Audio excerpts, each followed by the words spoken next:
Bonjour à tous, ici Space Maxstar. Dans cette vidéo, je vais vous parler des étoiles géantes.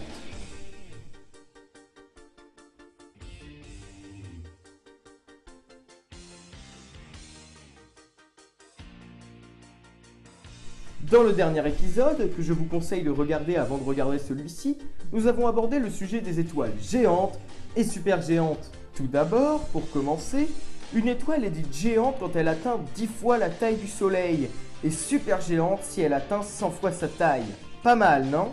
Une étoile géante évolue bien plus vite qu'une étoile normale. Brûlant l'hydrogène puis l'hélium qui la compose, elle synthétise des éléments de plus en plus lourds. Au stade de la fusion du carbone en fer, une étoile géante devient instable et évolue en étoile supergéante, bien souvent rouge. Non, pas cette évolution-là. Une supergéante rouge, comme Antares par exemple, est au moins 500 fois plus grosse que le Soleil. Ça commence à faire.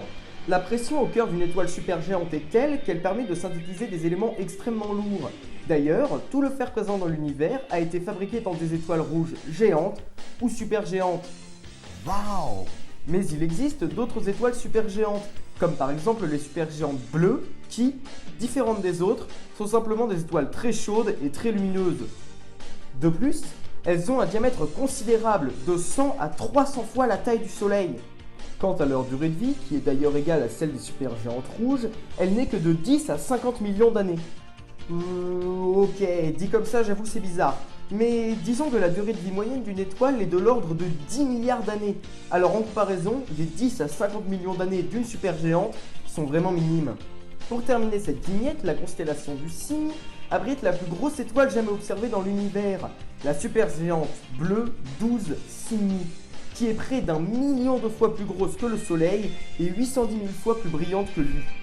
Voilà, cette vignette est maintenant terminée, j'espère que vous avez apprécié l'histoire des supergéantes. Quant à moi, je vous laisse, et n'oubliez pas, viser la Lune, car même en cas d'échec, on atterrit dans les étoiles.